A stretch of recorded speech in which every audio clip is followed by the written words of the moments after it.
നീയൊക്കെ എന്തെറിഞ്ഞിട്ടാ കുരയ്ക്കുന്നേ? സുചേട്ടന്റെ ചേട്ടനില്ലേ, സുനിച്ചേട്ടൻ, ആ ചേട്ടന് ഞാനും കൂടെ 4 വർഷത്തോളമാണ് സുപ്രീം എന്ന് പറയുന്ന ഒരു സൂപ്പർ മാർക്കറ്റിൽ വർക്ക് ചെയ്തിട്ടുള്ളത്. ഓക്കെ, ചെറുക്കന്റെ പേർക്ക് തെണ്ടലും തുടങ്ങി. അതാണ് നമുക്ക് മനസ്സിലാവാത്തത്. 3 പ്രാവശ്യം ഞങ്ങൾ അവിടെ ചെന്നിരിക്കുന്ന സമയത്ത്, ഒരു പ്രാവശ്യം ശ്രീതു ഉണ്ടായിരുന്നു, ചെന്നിരിക്കുന്ന സമയത്തൊക്കെ കിച്ചുവിന്റെ ഫോൺ വരും. അപ്പം തന്നെ രേണു ഫോൺ എടുക്കും. അമ്മ ചില്ലറ വല്ലതും ഉണ്ടാ? സ്പീക്കറിലായിരിക്കും. ഞങ്ങൾ കേൾക്കട്ടെന്ന് വിചാരിച്ചുകൊണ്ട് അവൾ സ്പീക്കറിൽ തന്നെ ഇടുന്നത്. അമ്മ ചില്ലറ വല്ലതും ഉണ്ട്? ഉണ്ട്, ഇപ്പോൾ അയച്ചു തരാം എന്നെ. ഈ ടോക്കാണ് ഞാൻ കേട്ടിട്ടുള്ളത്. ഞാനത് വീഡിയോയിൽ കൊടുത്തേക്കാം. ലാസ്റ്റ് അവൾ അയച്ചിരിക്കുന്നത് 24-ാം തീയതിയാണ്, മാർച്ച് 24. ഇത് ഇന്നത്തെ തീയതി 29. Hello, welcome back to another video. Is me Anwar Shab. നമ്മുടെ പുതിയൊരു വീഡിയോയിലേക്ക്, പുതിയൊരു ടോപ്പിക്കിലേക്ക് എല്ലാവർക്കും സ്വാഗതം. പ്രിയമുള്ളവരെ, നമ്മുടെ രേണു സുധിയുടെ ബോഡി ഗാർഡായിട്ടുള്ള സജീന വ്ളോഗ്സിന്റെ ഏറ്റുപറച്ചിലുകളാണ് നമ്മൾ കാണാൻ പോകുന്നത്. അപ്പോൾ നമുക്ക് ആ വീഡിയോയിലേക്ക് കിടക്കാം. കിച്ചുവിന്റെ ഒരു വീഡിയോ ഇപ്പം റിലീസായി.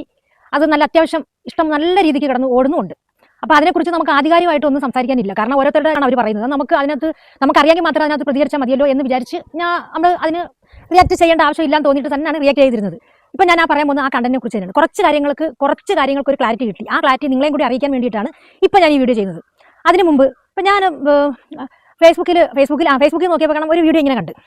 അതായത് ആ വീഡിയോയ്ക്കകത്ത് പറയുന്നത് രേണുവിനെ സപ്പോർട്ട് ചെയ്തുകൊണ്ട് വരുന്നവന്മാരൊക്കെ എന്ത് ഇവിടെ പോയി മറ്റെടുത്ത് പോയി മറിച്ചെടുത്ത് പോയി, അവൾമാർക്കൊക്കെ കണ്ടന്റ് വേണ്ടുന്നതെന്ന്. പക്ഷേ ഈ പറയുന്ന വ്യക്തി കണ്ടന്റ് അല്ല, വലിയ വേറെ ഏതാണ്ട് പുണ്യ പ്രവൃത്തി ചെയ്തുകൊണ്ടിരിക്കുന്ന വ്യക്തിയാണല്ലോ. എന്നിട്ട് ചോദിക്കുന്നത്, നിന്റെ വീടിന് അടുത്തല്ലേ, നിനക്കൊന്ന് ചേർത്ത് നിർത്തിക്കൂടെയെന്ന്. എവിടെയെങ്കിലും ചെന്ന് എന്തെങ്കിലും ഒരു ലാഭമോ അല്ലെങ്കിൽ എന്തെങ്കിലും ഒരു നേട്ടമോ ഉണ്ടാവുമെന്ന് തോന്നുന്നെടുത്ത് കൊണ്ടുചെന്ന് വളരെയൊക്കെ ചേർത്ത് നിർത്തേണ്ട ആവശ്യം എനിക്കില്ല. എനിക്ക് ചേർത്ത് നിർത്താൻ എനിക്ക് എൻ്റെ 2 മക്കളുണ്ട്. എനിക്ക് അവരെ തന്നെ ചേർത്ത് നിർത്തുന്ന കാര്യമാണ് എനിക്ക് സന്തോഷം. എൻ്റെ കൊച്ചുങ്ങൾക്ക് ചേർത്ത് നിർത്തി കൊടുക്കാനുള്ളത് തന്നെ ഞാൻ ഭയങ്കരമായിട്ട് ബുദ്ധിമുട്ടി കഷ്ടപ്പെട്ടാണ് ഉണ്ടാക്കുന്നത്. അതിൻ്റെ കൂടെ വേറെ ആളെ കൂടെ ചേർത്ത് നിർത്താൻ എനിക്ക് ബുദ്ധിമുട്ടാണ്, എനിക്ക് പറ്റില്ല. കാരണം എന്തെങ്കിലും ലാഭം നാളെ കിട്ടുമെന്നൊരു പ്രതീക്ഷയിൽ അങ്ങനെ ടാർഗറ്റ് ചെയ്ത് ചെല്ലേണ്ട കാര്യം എനിക്കില്ല. പിന്നെ അല്ലത്തായേ, നിങ്ങൾ ഇങ്ങനെ ബോഡി ഗാർഡായിട്ട് നടന്നൊരു വ്യക്തിയല്ല. അപ്പം അവർക്കെതിരെ ഒരു ആരോപണം അല്ലെങ്കിൽ ഇങ്ങനെ ഒരു കഥ വരുമ്പം സ്വാഭാവികമായിട്ടും ആൾക്കാർ ചോദിക്കത്തില്ലേ, നിങ്ങളുടെ കാവൽ പടന്മാരായി നടന്ന നിങ്ങളുടെ സജീന വ്ളോഗ്സും ബാക്കിയുള്ളവരൊക്കെ എവിടെ എന്നൊരു ചോദ്യം ചോദിക്കത്തില്ല. ഇപ്പം ഈ വീഡിയോ നിങ്ങൾ ചെയ്യുന്നത് രേണു സുധി പറഞ്ഞിട്ടാണ് എന്നുള്ളത് ആരും പറയത്തില്ല കേട്ടോ. അത് നിങ്ങളുടെ പറച്ചിൽ കേട്ടാലും മനസ്സിലാകുന്നുണ്ട്. അപ്പം എന്തായാലും നമുക്ക് ബാക്കിയൂടെ കേൾക്കാം. പറഞ്ഞിരിക്കുന്നു, നീ അങ്ങോട്ട് ചെന്നാൽ നിനക്ക് ചെരുപ്പിന് അടി കിട്ടുമെന്ന്. ഉണ്ടയാ കിട്ടുന്നത്. നീയൊക്കെ എന്തെറിഞ്ഞിട്ടാ കുരയ്ക്കുന്നേ? സുചേട്ടന്റെ ചേട്ടനില്ലേ, സുനിച്ചേട്ടൻ, ആ ചേട്ടന് ഞാനും കൂടെ 4 വർഷത്തോളമാണ് സുപ്രീം എന്ന് പറയുന്ന ഒരു സൂപ്പർ മാർക്കറ്റിൽ വർക്ക് ചെയ്തിട്ടുള്ളത്. ഓക്കെ, അവിടുത്തെ ബില്ലിംഗ് സ്റ്റാഫ് ആയിരുന്നു ആ ചേട്ടൻ. ഞാനൊരു കമ്പനി സ്റ്റാഫായിട്ട് വർക്ക് ചെയ്തുകൊണ്ടിരിക്കുക. എവിടെ സജീന ഇന്ന് വരെ എവിടെ വർക്ക് ചെയ്തിട്ടുണ്ടോ, എവിടെ എന്ത് പോയിട്ടുണ്ടോ അവിടെ അന്തസ്സായിട്ട് ഞെളിഞ്ഞ് അന്തസ്സോടുകൂടി കയറി ചെല്ലാൻ പറ്റും. ചെരുപ്പിന് അടി കിട്ടുന്ന രീതിയിലോ അല്ലെങ്കിൽ ചോക്കുറ്റിക്ക് അടി കിട്ടുന്ന രീതിയിലോ മുടിക്കുത്തിന് പിടിക്കുന്ന രീതിയിലോ ഇന്ന് വരെ സജീന എവിടെയും ചെന്ന് പ്രവർത്തിച്ചിട്ടില്ല. അന്തസ്സായിട്ട് പോവേണ്ടടുത്ത് അന്തസ്സായിട്ട് കയറി ചെല്ലാൻ ഇപ്പോൾ ഈ നിമിഷവും പറ്റും. മനസ്സിലായില്ല? അപ്പം അത് വേറെ എന്താ, എവിടെയെങ്കിലും ചെന്ന് ഞൊളഞ്ഞു കയറി അവിടെ ചെന്ന് വലിയ വിഷയം ഇല്ലാത്ത വിഷയങ്ങൾ വലുതാക്കി ഉണ്ടാക്കി അതിന്റെ പേരിൽ റീച്ച് ഉണ്ടാക്കി അതിന്റെ നന്മയെന്ന് പറഞ്ഞുകൊണ്ട് കടന്നിട്ട് അതിപ്പോൾ ചെറുക്കന്റെ പേർക്ക് തെണ്ടലും തുടങ്ങി.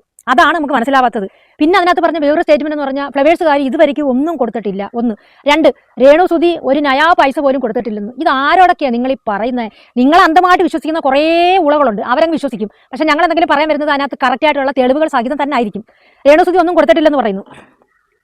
ഈ മാസം 24-ാം തീയതി, 24 ഇത് കണ്ടപ്പോൾ ഞാനും ഞെട്ടിപ്പോയെ. ഇങ്ങനെ ഇത് മാത്രമല്ല, ഞാൻ രേണുവിൻ്റെ വീട്ടിൽ ഒരു 3 പ്രാവശ്യത്തോളം പോയിട്ടുണ്ട്. 2 പ്രാവശ്യം പോയത് ബിഷപ്പിന്റെ കേസ് സംബന്ധിച്ചും, അല്ലാതെ ഒരു പ്രാവശ്യം പോയത് നമ്മുടെ വർക്കിനെ സംബന്ധിച്ചുമായിട്ട് 3 പ്രാവശ്യം ഞാൻ പോയിട്ടുണ്ട്. ഈ 3 പ്രാവശ്യം ഞങ്ങൾ അവിടെ ചെന്നിരിക്കുന്ന സമയത്ത്, ഒരു പ്രാവശ്യം ശ്രീതു ഉണ്ടായിരുന്നു, ചെന്നിരിക്കുന്ന സമയത്തൊക്കെ കിച്ചുവിന്റെ ഫോൺ വരും. അപ്പം തന്നെ രേണു ഫോൺ എടുക്കും. അമ്മ ചില്ലറ വല്ലതും ഉണ്ടാ? സ്പീക്കറിലായിരിക്കും. ഞങ്ങൾ കേൾക്കട്ടെന്ന് വിചാരിച്ചുകൊണ്ട് അവൾ സ്പീക്കറിൽ തന്നെ ഇടുന്നത്. അമ്മ ചില്ലറ വല്ലതും ഉണ്ട്? ഉണ്ട്, ഇപ്പോൾ അയച്ചു തരാം എന്നെ. ഈ ടോക്കാണ് ഞാൻ കേട്ടിട്ടുള്ളത്. 3 തവണ പോയപ്പോഴെല്ലാം കിച്ചു ഇവർ ചെല്ലുന്ന സമയത്ത് എന്താണെന്ന് അറിഞ്ഞൂടാ. കിച്ചു വിളിക്കും, അമ്മ ചില്ലറ വല്ലതും ഉണ്ടാ? ഉണ്ട് പോനെ, ഞാൻ ഇപ്പോൾ ഇട്ടേക്കാം. അപ്പോൾ ഇത് ആരും പറഞ്ഞിട്ട് ചെയ്യുന്ന വീഡിയോ അല്ല കേട്ടോ സജീന വ്ളോഗ്സ്. അവർ സ്വന്തം ഇഷ്ടത്തിൽ ചെയ്യുന്നതാണ്. പിന്നെ രേണുവിൻ്റെ ബോഡി ഗാർഡായിട്ടൊക്കെ നടക്കുന്നതാണ്. അതുകൊണ്ട് നമുക്ക് ഇനി രേണു പറഞ്ഞിട്ട് ചെയ്തതാണ് എന്നൊക്കെ ആരെങ്കിലും തെറ്റിദ്ധരിച്ചാൽ കുറ്റം പറയാൻ ഒക്കത്തില്ല. എന്തായാലും നമുക്ക് ബാക്കിയൂടെ കേൾക്കാം. ഞാനത് വീഡിയോയിൽ കൊടുത്തേക്കാം. ലാസ്റ്റ് അവൾ അയച്ചിരിക്കുന്നത് 24-ാം തീയതിയാണ്, മാർച്ച് 24. ഇത് ഇന്നത്തെ തീയതി 29. അപ്പോൾ 3 ദിവസത്തിന് മുന്നേ വരെയും രേണു സുധിയിൽ നിന്ന് പൈസ വാങ്ങിച്ചിട്ടാണ് ഈ ഒരു പരിപാടി ഈ കിച്ചു കാണിച്ചത്. അപ്പം അത് എങ്ങനെയാണ് കാണിച്ചത്, എന്താണ് കാണിച്ചത് എന്നുള്ളത് ഇപ്പോൾ പകൽ പോലെ എല്ലാവർക്കും വ്യക്തമായി സ്പഷ്ടമായി. പക്ഷെ അത് നിലനിൽക്കാൻ പോകുന്നില്ല കേട്ടോ. സത്യം ഏതാണെങ്കിലും അതിപ്പോൾ ചോദിക്കാം, സത്യം ജയിക്കട്ടെ. അത് ഏത് രീതിയിലുള്ള സത്യമാണെങ്കിലും അവിടെ അവന്റെ ഭാഗത്താണ് സത്യമെങ്കിലും ഇവിടെ ഭാഗത്താണ് സത്യമെങ്കിലും സത്യം ജയിക്കട്ടെ. അല്ല, അത് ഞാൻ ഒരു കാര്യം ചോദിക്കട്ടെ. അവൻ അതിനെന്തോ പറഞ്ഞു, കാശ് തരത്തില്ല ഞാൻ ചോദിച്ചാലെന്നോ അവൻ പറഞ്ഞു. അവൻ വന്നിട്ട് അവൻ്റെ ജീവിതത്തിൽ നടന്ന കാര്യങ്ങളല്ലേ അവൻ തുറന്നു പറഞ്ഞുള്ളൂ. ഒരു മനുഷ്യന് പൈസ കൊടുത്താൽ എല്ലാം ആകും എന്നാണോ നിങ്ങൾ കരുതുന്നത്? ഒരു വീട്ടിൽ ഒരുമിച്ച് താമസിക്കുമ്പോൾ എന്തുകൊണ്ടാണ് അവൻ അവിടുന്ന് ഓടി കൊല്ലത്തേക്ക് പോയത്? അവൻ അവിടെ നിൽക്കാൻ മനസ്സ് വരുന്നില്ല. അവൻ അവിടെ ഒരു പരിഗണനയില്ല. സുധി മരിച്ചതിന് ശേഷം അവന് ആ വീട്ടിലുണ്ടോ ഇല്ലയോ എന്നുള്ളത്. ഈ പറഞ്ഞില്ല, അവൻ ഡ്രഗ് അടിച്ചിട്ട് അവന് തോന്നുമ്പോൾ 3 മണിക്കോ 4 മണിക്കോ ഒക്കെ ആയിരിക്കും രാവിലെ കയറി വരുന്നത്. നീ എവിടെ പോയെന്നോ എന്തിനു പോയെന്നോ ഒന്നും ചോദിക്കാനോ എടുക്കാനോ ഒന്നും ഒരാളില്ല. അതായത് ചരട് പൊട്ടിയ പട്ടം പോലെ ആ ചെറുക്കൻ ഇങ്ങനെ പറന്ന് കിടന്നായിരുന്നു. അതാണ് അവൻ പറഞ്ഞത്. വേറെ ഒന്നുമല്ല. നിങ്ങൾ കാശ് കൊടുക്കത്തില്ലെന്നോ അല്ലെങ്കിൽ കാശ് കൊടുക്കത്തില്ലെന്നോ ഒന്നും കിച്ചു പറഞ്ഞിട്ടില്ലല്ലോ. നിങ്ങളെന്താ അതും പറയാത്തത്? കാശ് ഓക്കെ. നിങ്ങൾ കാശ് കൊടുക്കുമായിരിക്കും. അവനൊരു അമ്മ എന്ന നിലയ്ക്ക് അവർ സഹായിക്കുമായിരിക്കും, അല്ലെങ്കിൽ കൊടുക്കുമായിരിക്കും. അവന് നേരിടേണ്ടി വന്ന ജീവിതത്തിൽ നേരിടേണ്ടി വന്ന എന്താ, കൊച്ചുനാൾ മുതൽ അവന് ഓർമ്മയുള്ള കാലം വരെ ഇതുവരെ അവൻ്റെ ജീവിതത്തിൽ സംഭവിച്ച കാര്യങ്ങൾ, അവൻ ഓർമ്മ വന്നതായിട്ടുള്ള കാര്യങ്ങൾ മാത്രമേ അവൻ തുറന്നു പറഞ്ഞിട്ടുള്ളൂ. വേറെ ഒന്നും പറഞ്ഞിട്ടില്ലല്ലോ. അതിനിടയ്ക്ക് അവന് നേരിടേണ്ടി വന്ന വീട്ടിൽ വെച്ച് മാനസികമായിട്ട് അവൻ എങ്ങനെ ഡ്രഗ് അഡിക്റ്റ് ആയി എന്നുള്ളതൊക്കെ അവൻ പറഞ്ഞു. അപ്പോൾ അതിൽ നിങ്ങൾക്ക് ഇത്ര പ്രകോപനം കൊള്ളേണ്ട കാര്യം എന്താണ്? ബാക്കിയാക്കാം നമുക്ക്. സത്യം തന്നെ ജയിക്കൂ. തൽക്കാലത്തേക്ക് ഒന്ന് മറച്ചു വെക്കാൻ പറ്റും, എന്തിനെ, സത്യത്തെ. പക്ഷെ അത് നെടുനാളും നിൽക്കില്ല. സത്യം മറന്നിക്ക് പുറത്ത് വരിക തന്നെ ചെയ്യും. ഇതുവരെയും ഈ നിമിഷം വരെ അത് തന്നെയാണ് ചരിത്രവും. അയച്ചിരിക്കുന്നതാണ് 24-20. ഇങ്ങനെ ഡേറ്റ് ഇങ്ങനെ പോയിട്ടുണ്ട്. മാർച്ച് 5-ാം തീയതി 2 പ്രാവശ്യമാണ് അയച്ചിരിക്കുന്നത്. മാർച്ച് 5, 14, 17, 18, 20, 24 ദിവസങ്ങൾ അയച്ചിരിക്കുന്നതാ. ഞാൻ അതിനകത്ത് കൊടുക്കാം. അതൊന്ന്.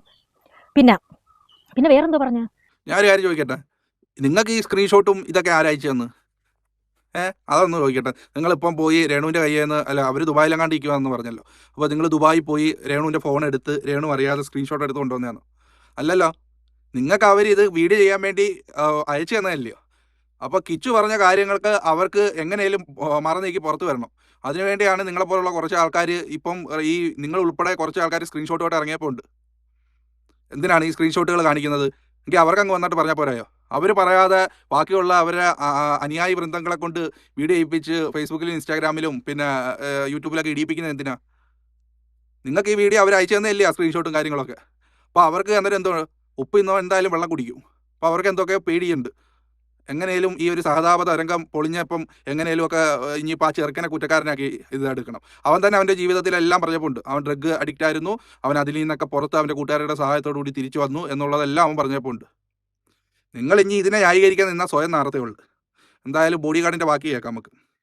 പിന്നെ കിച്ചു പറഞ്ഞൊരു സ്റ്റേറ്റ്മെന്റ്, അതായത് ഈ സുചേട്ട മരിച്ചതെന്ന് അറിഞ്ഞു കഴിഞ്ഞപ്പോഴത്തേക്ക് ഇവരെല്ലാവരും കൂടി ഫ്ലവേഴ്സ് പിന്നെ ആ ഹോസ്പിറ്റലിലോട്ട് പോയപ്പോൾ 5 സ്റ്റാർ ഹോട്ടലിൽ കയറി ഫുഡും ഒക്കെ കഴിച്ചിട്ടാണ് പോയെന്ന്. സത്യം പറഞ്ഞാൽ ഇത് കേട്ടപ്പോൾ ഞാനും തിരിച്ചു. നമ്മളൊക്കെ ആണെങ്കിൽ ഇങ്ങനെ ഒരു സിറ്റുവേഷൻ അറിഞ്ഞു കഴിഞ്ഞാൽ ഉന്നിരന്ന് പോയിട്ട് നമുക്ക് ബോധം പോലും കാണത്തില്ല. ആ ഒരു അവസ്ഥയിലായിരിക്കും നമ്മളൊക്കെ. അപ്പം ഞാൻ ഇത് കേട്ടപ്പോൾ എനിക്കും എന്തോ ഒരു നെഗറ്റീവ് ഫീൽ അടിച്ച്, എന്നിട്ട് പോയി ഒരു ഹോട്ടലിൽ ചെന്ന് സ്റ്റാഫാടൊക്കെ കഴിച്ചിട്ട് പോകുക എന്നൊക്കെ പറയുമ്പോൾ അത് ഒരു നെഗറ്റീവ് തന്നെയാണ്. അപ്പോൾ അതിൻ്റെ ക്ലാരിറ്റി വരുത്തിയത് എന്താണെന്ന് വെച്ചാൽ, സംശയമുള്ളവർക്ക്, ഇപ്പോൾ ഇത് അങ്ങനല്ല ഇങ്ങനെയാണെന്ന് പറയുന്നവർക്ക് തെളിവ് സഹിതം കിച്ചുവിനെ കൊണ്ട് അല്ലെങ്കിൽ പറയിപ്പിക്കുക. ആരൊക്കെയാണ് പോയെന്നറിയാവോ?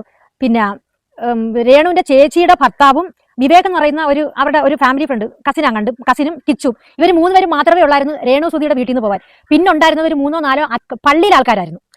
പള്ളിയിലെ ആൾക്കാരും ഒക്കെ ആയിട്ട് പോയി. ഈ പള്ളിയിലെ ആൾക്കാർക്ക് ഇത്രയും ദൂരം പോകുമ്പോൾ അവർക്ക് വിശന്നിരിക്കേണ്ട ആവശ്യമില്ലല്ലോ. അവർ വഴിയിൽ വണ്ടി നിർത്തി അവർ ഹോട്ടലിൽ കയറി ഫുഡ് കഴിച്ചിട്ടാണ് പോയത്. അപ്പോഴും കിച്ചു പറയുന്നുണ്ട്, ഇതിനകത്തും പറയുന്നുണ്ട്, ഞാനും ലിബു അവരുടെ ഹസ്ബൻഡും വേറൊരാളും ഞങ്ങൾ മാത്രമേ ഉള്ളൂ, ഉമിനീര് പോലും ഇറക്കാതെ വണ്ടിക്കകത്തിരുന്നു. അപ്പോൾ അത് ന്യായം തന്നെയല്ലേ? അതെവിടെയും പറയുന്നില്ല. ആ വീഡിയോ നിങ്ങൾ വീണ്ടും നല്ലപോലെ എടുത്തൊന്ന് കേക്ക് ശ്രീ, ആരെങ്കിലും പറഞ്ഞത് കേട്ടുകൊണ്ട് പറയാതെ. അവൻ പറഞ്ഞത് ഞാനിവിടെ പോയപ്പം ഞാനിത് മൊത്തം വണ്ടറടിച്ചിരിക്കുകയായിരുന്നു. ആ ഒരു സമയത്താണ് ഇവർ 5 സ്റ്റാർ ഹോട്ടലുകളിൽ കയറി ഭക്ഷണം കഴിക്കുകയും ഇടിക്കുകയൊക്കെ ചെയ്തു എന്ന് പറഞ്ഞത്. അതിനകത്ത് ഇന്ന വ്യക്തികൾ പോയില്ല, അല്ലെങ്കിൽ ഇന്ന വ്യക്തികൾ മാത്രമേ പോയുള്ളൂ, പള്ളിക്കാർ മാത്രമേ പോയുള്ളൂ എന്നൊന്നും പറഞ്ഞിട്ടില്ല. അവൻ ആ വീഡിയോക്കകത്ത് പറഞ്ഞേക്കുന്നത് ഞങ്ങളെല്ലാം കൂടെ ഈ വാർത്ത അറിഞ്ഞ് പോയി, അവ പോകുന്ന സമയത്ത് ഇതൊരു പ്രാങ്കായിരിക്കണേ എന്നുള്ള ചിന്തയായിരുന്നു അവനാകെ വണ്ടറടിച്ചിരിക്കുകയായിരുന്നു. പക്ഷെ കൂടിയിരുന്നവർക്കെല്ലാം അവർ തമാശയും കാര്യങ്ങളൊക്കെ പറഞ്ഞ് 5 സ്റ്റാർ ഹോട്ടലിൽ കയറി ഫുഡൊക്കെ കഴിച്ചു വരുന്നു എന്നുള്ളതാണ് പറഞ്ഞത്. അതിനകത്ത് ഞങ്ങളെന്നോ അല്ലെങ്കിൽ ഞങ്ങൾ ഇത്രയും പേര് മാത്രം മാറിയിരുന്നെന്നോ ഒന്നും പറഞ്ഞപ്പോൾ ഇല്ല. പള്ളിക്കാരായാലും പട്ടക്കാരായാലും ഒരാൾ മരിച്ചു കിടക്കുമ്പോൾ ഫുഡ് കഴിക്കാൻ കയറുന്നതാണോ അതോ ഓടി അവിടെ ചെല്ലുന്നതാണോ മനുഷ്യ? അത് നല്ല പള്ളിക്കാരാണല്ലോ. നമ്മളൊക്കെ സ്വാഭാവികമായിട്ട് ഇനിയിപ്പോൾ എത്ര വിശന്നിരുന്നാലും പിന്നെ ദാഹിക്കുമെന്ന് വെച്ച് വെള്ളം കടയിൽ നിന്ന് മേടിച്ചു കുടിക്കുമായിരിക്കും. എത്ര വിശന്നിരുന്നാലും ഇത്രയും വലിയൊരു സംഭവം നടക്കുമ്പോൾ ഒരാൾ ഇങ്ങനെ അപ്രതീക്ഷിതമായി മരിച്ചെന്ന് പറയുമ്പോൾ നമ്മളെന്തോ ഹോട്ടലിൽ നിർത്ത് വെള്ളം കുടിക്കുക അല്ലെങ്കിൽ എന്തെങ്കിലും കഴിക്കാമെന്ന് പറയുമോ? ഇല്ലല്ലോ, ഒരിക്കലും പറയത്തില്ല. നമ്മുടെയൊക്കെ മൈൻഡ് വെച്ച് അങ്ങനെ പറയത്തില്ല. നമ്മൾ ആദ്യം പോകുന്ന കാര്യം നടത്തിയിട്ട് എത്രയും പേരും തിരിച്ചു വരാനേ നോക്കത്തുള്ളൂ. അതെന്തായാലും കൊള്ളാം. ബാക്കിയോടെ കേൾക്കാം നമുക്ക്. രേണു സുധിയെ സംബന്ധിച്ച് രേണുവിന്റെ ബന്ധുവായിട്ടുള്ളതാണ് രേണുവിന്റെ ചേച്ചിയുടെ ഭർത്താവ്. അദ്ദേഹം ഇറങ്ങി ഫുഡ് പോലും കഴിച്ചില്ലല്ലോ. പിന്നെ കിച്ചുവിന്റെ കൂടെ അവിടുത്തെ വണ്ടി തന്നെ ഉണ്ടായിരുന്നു. അതൊന്ന്. അപ്പൊ ആ ഫുഡ് കഴിക്കാൻ, 5 സ്റ്റാർ ഹോട്ടലിൽ നിർത്തി ഫുഡ് കഴിച്ചത് പള്ളിയിലെ ആൾക്കാരാണ്. രേണു സുധിയുടെ ചേച്ചിയോ പിന്നെ അമ്മയോ അച്ഛനോ പോയിട്ടില്ല. ആ വണ്ടിയിൽ അവരില്ലായിരുന്നു. മാത്രമല്ല രേണുവിന്റെ അച്ഛൻ ബൈപ്പാസ് സർജറി കഴിഞ്ഞ് 2 ദിവസമേ ആയിട്ടുള്ളായിരുന്നു. ഹോസ്പിറ്റലിൽ അഡ്മിറ്റ് ആയിരുന്നു. ഈ സുധിച്ചേട്ടൻ മരിക്കുന്നതിന്റെ അന്നും ഹോസ്പിറ്റലിലായിരുന്നു. ഹോസ്പിറ്റലിൽ നിന്നാണ് വിളിച്ചുകൊണ്ടുവന്ന് വേറെ അടുത്തൊരു വീട്ടിലായിരുന്നു ഇരുത്തിയിരുന്നത്. അത് തെളിവ് സഹിതം ആർക്ക് വേണമെങ്കിലും ചെന്ന് എടുക്കാൻ നോക്കാവുന്ന കാര്യമാണ്. അത് 2. പിന്നെ പറഞ്ഞത് സുധിച്ചേട്ടൻ മരിച്ചു കഴിഞ്ഞ് ഒരുപാട് ഫണ്ട് വന്ന് മറിഞ്ഞ് കിച്ചുവിനൊന്നും കൊടുത്തില്ലെന്ന്. 1 ലക്ഷത്തി എത്ര രൂപ അങ്ങനെ കറക്റ്റായിട്ട് അത് വരും. ഒരു 4-5 ദിവസം വരെ നിങ്ങളൊന്ന് വെയിറ്റ് ചെയ്യണം. ഫുൾ ഡീറ്റെയിൽസും തെളിവ് സഹിതം നിങ്ങളുടെ മുന്നിൽ വരാനായിട്ട്. പിന്നെ 1,00,000 എത്ര രൂപ കിട്ടി. അതിൽ 80,000 രൂപ മരിച്ച രണ്ടോ മൂന്നിൻ്റെയോ അന്ന് 80,000 രൂപ മുടക്കിയാണ് കിച്ചുവിന് ഒരു ബൈക്ക് എടുത്തു കൊടുത്തത്. ആ കിട്ടിയ പൈസക്കകത്തുനിന്ന് കിച്ചുവിന് ബൈക്ക് എടുത്തു കൊടുത്ത്. അത് കിച്ചു ചെറുതായതുകൊണ്ട് പിന്നെ ആരുടെ രേണുവിന്റെ ചേച്ചിയുടെ ഭർത്താവിന്റെ പേർക്കാണ് വണ്ടി എടുത്ത് കിച്ചുവിന് കൊടുത്തത്. മനസ്സിലായ? അപ്പൊ ആ പൈസയുടെ ആദ്യം ഓഹരി കിട്ടിയതും കിച്ചുവിന് തന്നെയാണ് ബൈക്ക് എടുത്ത്. പിന്നെ പറഞ്ഞല്ലേ പിന്നെ ഏതായിരുന്നു പിന്നെ ഇതിന്റെ ഇത് അടക്കിയതിന്റെ ചടങ്ങുകളും പള്ളിയിലതും പന്തലിട്ടതും ഇതിന്റെ എല്ലാം കൂടെ ചെലവായിട്ട് 1,80,000 രൂപയുടെ തുണ്ട് കൊണ്ടുവന്ന് കിച്ചുവിന്റെ കയ്യിൽ കൊടുത്തെന്ന്. എവരിത് എന്തൊക്കെയായി പറയുന്നതെന്ന് എനിക്ക് മനസ്സിലാവാത്തത്. എവരിത് ഏത് കഥയായി പറയുന്നത്? അവൻ പറഞ്ഞ കഥ ഇവർ കേട്ടോ? രേണുസുതി ഏതാണ്ട് വിളിച്ചു പറഞ്ഞത് കേട്ടിട്ട് അത് കരഞ്ഞോണ്ടാണ് ഇവർ കിടന്ന് പറയുന്നത്. 1,83,000 രൂപയുടെ ബില്ല് ആര് കൊടുത്തെന്നാണ് പറഞ്ഞത്? അവന് ഹോസ്പിറ്റലിൽ സുതിയെ അഡ്മിറ്റ് ചെയ്തിരുന്ന ഹോസ്പിറ്റലുകാർ കൊടുത്തെന്നാണ് പറഞ്ഞത്. അന്നേരമാണ് അനൂപ് പറഞ്ഞത് ഇന്ന ഒരാളെ ഞാൻ വിടാം, അവരുമായിട്ട് ആ വരുന്ന വ്യക്തിയായിട്ട് പോയി നീ ഡയറക്റ്റ് പോയി സംസാരിക്കുക, അന്നേരം അത് ഇളവ് ചെയ്ത് തരും എന്നുള്ള രീതിയിലാണ് പറഞ്ഞത്. ഈ മരിച്ചപ്പോൾ കൂടെ പോയവരെല്ലാം കൂടെ ഈ അവിടെ ഇവിടെയൊക്കെ പോയി ബില്ല് മേടിച്ചുകൊണ്ട് വന്ന് 1,83,000 രൂപ ആയി എന്നും പറഞ്ഞ് കിച്ചുവിൻ്റെ കൊണ്ടേ കൊടുത്ത്. അവൻ നേരെ വിളിച്ച് ഈ പറയുന്ന അനൂപിൻ്റെ അടിക്കാൻ പറഞ്ഞ് ഇത്രയും ബില്ല് വന്നെന്ന്. അപ്പം അനൂപ് ഒരാളെ അങ്ങോട്ട് വിടുന്നു. അയാളെ ചെന്ന് ഈ കാര്യങ്ങളൊക്കെ സംസാരിച്ച് കഴിഞ്ഞപ്പം 80,000 89,000 രൂപയ്ക്ക് ബില്ല് കുറച്ച് കൊടുക്കുന്നു. അല്ലാതെ പന്തലിട്ടതോ അല്ലെങ്കിൽ ടാർപ്പ കെട്ടിയതിൻ്റെ ഒന്നും കഥയൊന്നും അല്ല അവരവിടെ പറഞ്ഞത്. അവനത് പറഞ്ഞത്. നിങ്ങൾ ആദ്യം അവൻ പറഞ്ഞേക്കുന്ന വീഡിയോ ഒന്ന് കാണ്, പൊന്നു സ്ത്രീയെ, എന്നിട്ട് അതിനെതിരെ പ്രതികരിക്കാൻ വാ. ഇതിപ്പോൾ നിങ്ങളുടെ ചേതവികാരം ആരാണ് നിങ്ങൾക്ക് ഈ സ്റ്റോറി എല്ലാം പറഞ്ഞു തന്നെ ഇപ്പം പുറത്ത് വിട്ടേക്കുന്നത്? എന്തിനാണ് ഈ രേണുസുതി ഇത്ര ഭയക്കുന്നത്? എന്തുകൊണ്ടാണ് നിങ്ങളെ കൊണ്ടൊക്കെ വീഡിയോ ചെയ്യിപ്പിക്കുന്നത്? എന്താ സ്വന്തമായിട്ട് വന്ന് പറഞ്ഞുകൂടാ കഥകൾ?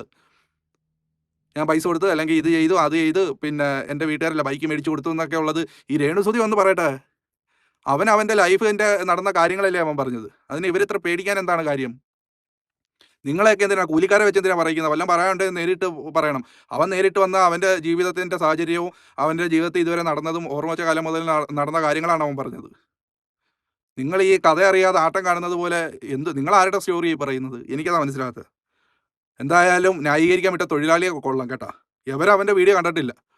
അവിടുന്ന് ഇവിടുന്ന് കിട്ടിയത് വെച്ചുകൊണ്ട് രേണുസുതി അയച്ചു കൊടുത്ത മെസ്സേജും കുറച്ച് തെളിവുകളുമായിട്ട് വന്നേക്കാണ്. ബോഡി ഗാർഡല്ലേ, അന്നേരം പിന്നെ ചെയ്യാതിരിക്കാൻ വെക്കുമോ? അതാര് കൊടുത്തെന്നാ പറഞ്ഞ തങ്കച്ച രേണുവിന്റെ അച്ഛനല്ല. ഓപ്പറേഷൻ ചെയ്ത് ആ ട്യൂബും ഒക്കെ ആയിട്ട് അടുത്ത വീട്ടിൽ ഇരിക്കുന്ന ഒരു വ്യക്തി എങ്ങനെ കൊണ്ട് കൊടുക്കും? ഈ തുണ്ട് കൊണ്ട് കൊടുക്കുന്നത് രേണുവിന്റെ ചേച്ചിയുടെ ഭർത്താവാണ്. കിച്ചുവിന്റെ കൊണ്ട് കൊടുക്കുന്നത് രേണുവിന്റെ ചേച്ചിയുടെ ഭർത്താവാണ്. അവരാണ് ഫ്ലവേഴ്സുകാർ വിളിക്കുന്നത്. ഫ്ലവേഴ്സുകാർ പറഞ്ഞ് നിങ്ങൾ നേരിട്ട് പോവുക, കാരണം ഇത്ര എമൗണ്ട് അല്ലേ, നിങ്ങൾ നേരിട്ട് ആ കടകളിൽ പോയിട്ട് കോൺടാക്ട് ചെയ്യാൻ പറഞ്ഞു. അലക്സ് എന്ന് പറയുന്ന ഒരാളെയാണ് ഫ്ലവേഴ്സിൽ നിന്ന് വിട്ടെന്ന് പറയുന്നത്. അവർ പോയി ഈ പിന്നെ രേണുവിന്റെ ചേച്ചിയുടെ ഭർത്താവ് ഇവരുടെ അടുത്തൊക്കെ പറഞ്ഞു സുചേട്ടന്റെ മോനാണ് എന്നൊക്കെ പറഞ്ഞു ഓരോ കാര്യങ്ങൾക്ക്, പന്തലിട്ടതിന്റെയും പള്ളിയിൽ അടക്കിയതിന്റെയും ഇതിന്റെ എല്ലാം ഫ്രീസർ മോർച്ചറി മേടിച്ചതിന്റെ അതിന്റെ എല്ലാത്തിന്റെയും കൂടെ ചെലവാണ് ഈ പറഞ്ഞത്. അപ്പോൾ സുചേട്ടന്റെ മോനാണെന്നുള്ള രീതിയിൽ ഇവർ സംസാരിച്ചപ്പോഴത്തേക്ക് ഇവർ ആ എമൗണ്ടുകൾ കുറച്ചു കൊടുത്ത് ആ പൈസ ഫ്ലവേഴ്സുകാരാണ് ബില്ല് പേ ചെയ്തത്. ഈ 3 സംഗതിയും നടന്ന കാര്യം തന്നെയാണ്. ഇത് ഇങ്ങനെയാണ്. ഞാനും തെറ്റിദ്ധരിച്ചു പോയായിരുന്നു. കാരണം ഒരാൾ മരണപ്പെട്ടു എന്ന് വിളിച്ച് പറയുമ്പോഴത്തേക്ക് പോകുന്ന വഴിക്ക് 5 സ്റ്റാർ ഹോട്ടലിൽ കയറി ഫുഡ് കഴിച്ചിട്ട് പോകുക എന്നൊക്കെ പറയുമ്പോൾ നമുക്കത് അക്സെപ്റ്റ് ചെയ്യാൻ പറ്റുന്ന കാര്യമല്ലായിരുന്നു. ഇതാണ് സംഭവം. പിന്നെ രേണു കിച്ചുവിനെ നോക്കുന്നില്ല, ഒരു രൂപ കൊടുക്കുന്നില്ല, അവൻ ഇപ്പോഴും അങ്ങനെയാണ് ഇങ്ങനെയാണ് എന്ന് പറഞ്ഞു. അതൊക്കെ പോരാഞ്ഞിട്ട് ഇപ്പോൾ അവരുടെ സ്വന്തം ചാനലിൽ കിച്ചുവിനെ സഹായിക്കാൻ വേണ്ടിയിട്ട് ഗൂഗിൾ പേ നമ്പർ ഉൾപ്പെടെ അക്കൗണ്ട് സാധ്യത ഇട്ടിരിക്കുന്നു എന്ന് പറഞ്ഞാൽ ഇപ്പൊ ഈ ചെയ്തതാണ് ഏറ്റവും വലിയ തെണ്ടിത്തരം. കാരണം ഈ ഏജിലുള്ള കൊച്ചിന് അത്യാവശ്യം പഠിക്കാനുള്ളതാണെങ്കിലും ചെലവിനുള്ളതാണെങ്കിലും എല്ലാ കാര്യങ്ങളും നടക്കുന്നു. അഡീഷണൽ ആയിട്ട് ഈ കിട്ടിക്കഴിയുമ്പോൾ ഓൾറെഡി ഇവൻ തന്നെ പറയുന്നത് ഇവൻ കാര്യങ്ങൾക്ക് ആഡ് തന്നു. അപ്പോൾ ഈ പൈസ കിട്ടി കഴിയുമ്പോഴത്തേക്ക് ഈ കുഞ്ഞിന്റെ ഭാവി ഏത് രീതിയിൽ പോകും നമുക്കെല്ലാം കണ്ട് തന്നെ അറിയാം. ഈ ചെയ്തത് പോസിറ്റീവ് ആണോ നെഗറ്റീവ് ആണോ എന്ന് കാലം നമ്മളെ തെളിയിക്കും. മാത്രമല്ല ഇപ്പൊ ഈ പറഞ്ഞ ഈ സ്റ്റേറ്റ്മെന്റിനോടും ബാക്കിയുള്ള കാര്യങ്ങൾക്കും എല്ലാവർക്കും ഒരു അറുതിയും സത്യസന്ധമായ രീതിയിൽ തെളിവ് സഹിതം ഒരു 5-6 ദിവസത്തിനകം വെച്ച് നിങ്ങളുടെ കൺമുമ്പിൽ പറഞ്ഞു. അവന്റെ ജീവിത സാഹചര്യത്തിൽ മാനസികമായി ഉണ്ടായ ആ ഒരു ഡിപ്രഷനിലും ആ ഒരു മൈൻഡിലും ഒക്കെ അവന് ആരും ഇല്ല, സഹായത്തിന് കൂട്ടിന് ഒരാളില്ലാത്ത സമയത്താണ് അവൻ ഡ്രഗ് അഡിക്റ്റ് ആയത്. അവന് നല്ല സൗഹൃദങ്ങൾ കൊല്ലത്ത് പോയപ്പോൾ കിട്ടി, അവൻ അതിൽ നിന്ന് കരകയറി. അപ്പോൾ അവൻ്റെ ഈ കാശ് വന്നു കഴിഞ്ഞാൽ അവനങ്ങ് പഴച്ചു പോകുന്നു, നിങ്ങളങ്ങ് വിധി എഴുതുവാന്നോ? അപ്പോൾ ഈ രേണുസുതിക്ക് എന്തും വേണ്ടി വരുമാനം ഇപ്പോൾ കിട്ടുന്നുണ്ട്. അപ്പോൾ ഈ രേണുസുതി മദ്യമൊക്കെ കുടിക്കുന്ന കാര്യം അവർ തന്നെ തുറന്നു പറയുന്നല്ലോ. അപ്പം രേണുസുതിക്കും കാശ് കിട്ടിയാൽ അവരങ്ങ് പിന്നെ പഴച്ചു പോകുമോ? ഇല്ലല്ലോ. എങ്കിൽ പിന്നെ അവരെ അങ്ങനെ പറയുന്നതിൽ എന്താണ് അർത്ഥം? ഈ പറയുന്ന രേണുസുതി ഒന്നും ഇല്ലായ്മയിൽ നിന്നും വന്ന് ഇപ്പം ഒരുപാട് കാശ് സബ്സ്ക്രിപ്ഷൻ ഉൾപ്പെടെയുള്ള കാര്യങ്ങളിൽ കൂടെ ലക്ഷങ്ങൾ വരുമാനം മാസം കിട്ടുന്നുണ്ട്. അങ്ങനെയുള്ള ഒരു വ്യക്തി ആ ഒരു ചെറുക്കന് പഠിച്ചുകൊണ്ടിരിക്കുന്ന ഒരു ചെറുക്കന് കാശ് കിട്ടി അവനങ്ങ് നശിച്ചു പോകുമെങ്കിൽ അല്ലെങ്കിൽ അങ്ങ് സ്വന്തമായിട്ട് പിഴച്ചു പോകുന്നത് നിങ്ങളങ്ങ് പറഞ്ഞാൽ മതിയോ? അവൻ തന്നെ തുറന്ന് പറഞ്ഞപ്പോൾ ഉണ്ട് ഞാനിങ്ങനെ ഉപയോഗിക്കുമായിരുന്നു, അതിൻ്റെ ഇന്ന കാരണം കൊണ്ടായിരുന്നു. എന്നാൽ ഇപ്പം അത് മാറി, ഇന്ന കാരണം കൊണ്ടായിരുന്നു, ഇപ്പം എനിക്ക് നല്ല സൗഹൃദങ്ങൾ കിട്ടി, അതിൽ നിന്നെല്ലാം ഞാൻ മാറി എന്നുള്ളത്. അവനിപ്പോൾ ഹാപ്പി ലൈഫ് മുമ്പോട്ട് കൊണ്ടുവന്നു. അവനിപ്പോൾ ആരെങ്കിലും സഹായിച്ചു കഴിഞ്ഞാൽ അത് അവന് കരുതലായിട്ട് വെക്കാം. അവനിപ്പോൾ പക്വതയുള്ളൊരു ചെറുക്കനാണ്. ഇപ്പോൾ ഈ ഇത്രയും കാശ് വന്നിട്ടാണോ ഈ രേണുസുതി പറയുന്നത് ഞാൻ പിന്നെ മാജിക് മൂവ്മെൻ്റ് ആണ് കുടിക്കുന്നത്, അതാണ് കുടിക്കുന്നത്, ഇതാണ് കുടിക്കുന്നത്, വല്ലപ്പോഴും 2 അടിക്കുക എന്നൊക്കെ പറയുന്നത്? അപ്പം നിങ്ങൾ ചിലപ്പം കാശ് കിട്ടി അങ്ങനെ ആവുമായിരിക്കും. എല്ലാവരെയും ആ കണ്ണുകൊണ്ട് വിലയിരുത്തരുത്. ഇതൊക്കെ നിങ്ങളെ കൊണ്ട് ആരാണ് പറയിപ്പിക്കുന്നത് എന്നുള്ളത് ഈ നാട്ടിലെ ജനങ്ങൾക്ക് എല്ലാവർക്കും വ്യക്തമായിട്ട് അറിയാം. അപ്പോൾ എൻ്റെ പൊന്ന് സജീന ബ്ലോഗ്സേ, നിങ്ങളോട് പറയാനുള്ളത് വേറെ വല്ല കാര്യങ്ങളും ഉണ്ടെങ്കിൽ പറ, അല്ലാതെ രേണുവിനെ ന്യായീകരിച്ചുകൊണ്ട് ഇനി മുമ്പോട്ട് വരണ്ട. കേരളത്തിലെ ആൾക്കാർക്ക്, ആ പച്ചയായ മനുഷ്യർക്ക്, നിങ്ങൾ ഇനി എത്രയൊക്കെ കടന്ന് ന്യായീകരിച്ച് മെഴുകിയാലും സത്യാവസ്ഥ എന്താണ് എന്നുള്ളത് എല്ലാവർക്കും അറിയാം. അപ്പം നിങ്ങൾ ഇനി എത്രയൊക്കെ ന്യായീകരിക്കാൻ നോക്കിയാലും എല്ലാവരും മനസ്സിൽ ഒരു പിക്ചറുണ്ട് നിങ്ങളെക്കുറിച്ചും, നിങ്ങൾ സപ്പോർട്ട് ചെയ്യുന്ന രേണുസുധിയെക്കുറിച്ചും എല്ലാം. അപ്പം നിങ്ങൾ ഇനി ന്യായീകരിച്ചാലും ഇല്ലെങ്കിലും ജനങ്ങൾ അത് ഉൾക്കൊള്ളാൻ പോകുന്നില്ല. അപ്പോൾ നിങ്ങൾ 5 ദിവസം കഴിഞ്ഞ് ഒരു കഥയുണ്ടാക്കി സ്റ്റോറി ആയിട്ടൊക്കെ വാ, നമുക്ക് കാത്തിരിക്കാം. അപ്പം അതിനെക്കുറിച്ച് ബാക്കി കൂടുതൽ നമുക്ക് സംസാരിക്കാമെന്ന് പറഞ്ഞുകൊണ്ട് അപ്പോൾ ഇന്നത്തെ ടോപ്പിക് നമ്മൾ നിർത്തുകയാണ്. അപ്പോൾ ഇതുവരെ കണ്ട എല്ലാവർക്കും നന്ദി. നമ്മളൊന്ന് സപ്പോർട്ട് ചെയ്യാൻ വേണ്ടി ചാനൽ സബ്സ്ക്രൈബ് ചെയ്യുന്ന കാര്യം ഒന്ന് പരിഗണിക്കുക. അപ്പോൾ വേറെ ടോപ്പിക്കായി കാണാം. അതുവരെ എല്ലാവർക്കും ബൈ. താങ്ക്